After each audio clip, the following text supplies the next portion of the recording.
Hello friends, welcome back to our channel Pihu princess পিহুসি। তো কালকে বিবেকানন্দ জন্মদিনের আমরা প্রথমে গেলাম ঠিক দক্ষিণেশ্বরের মতন দেখতে একটি মন্দিরে, কিন্তু দুর্ভাগ্যজনক তখন ছিল সন্ধেবেলা, সন্ধ্যা আরতি হওয়ার ফলে আমরা ভেতরে ঢুকতে পারলাম না।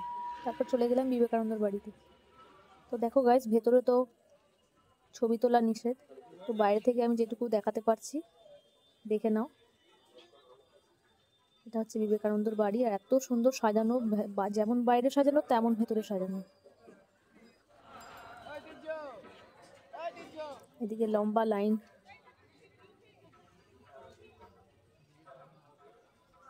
কিন্তু ভেতরের ব্যবস্থা এত সুন্দর ছিল, যেরকম দুর্গাপুজোর সময় যেরকম ঠাকুর দেখতে গিয়ে যে ধাক্কাধুক্কিটা হয়, সেই জিনিসটা কিন্তু একদমই হয়নি।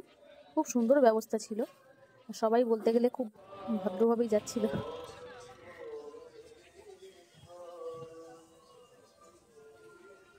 তো দেখতেই পাচ্ছ কত সুন্দরভাবে সাজিয়েছে।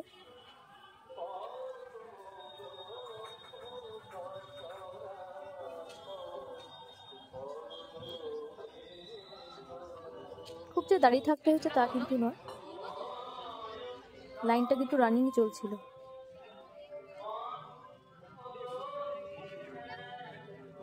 কত সুন্দর, কত রকমের ফুল দিয়ে সাজিয়েছিল, এটা খুব ভালো লাগছিল। ভেতরে প্রোগ্রাম হচ্ছিল, কিন্তু একটা ফোঁটা বসার জায়গা কোথাও ছিল না, তাই আমরা আর ভেতরে বসতে না পেরে ভেতরটা পুরো ঘুরে চলে এলাম।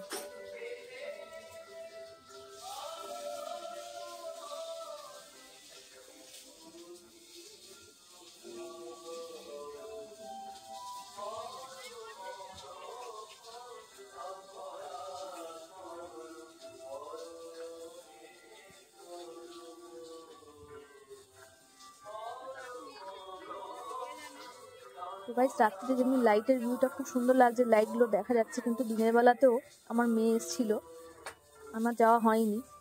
তো খুব সুন্দর দিনের বেলা, তো আমার মেয়ে বলছে আমার ভেতরে যেন মনে হচ্ছে একদম লাইটে লাইট, এত সুন্দর আর কি আলো আসছে ওটা। খুবই সুন্দর দেখে, খুবই ভালো লাগলো। আর এতটা ভিড় এই জন্যই হয় কারণ এই বছরে একটা দিনই ঢুকতে দেয়, আর দিনে হয়তো এরকম ভিড় হয় না, যেহেতু কারণ টিকিট কেটে ঢুকতে হয়। সম্ভবত এই দিনে এত সাজগোজ, সেদিন তো আর দেখতে পাবে না যদি অন্য একদিন আসে।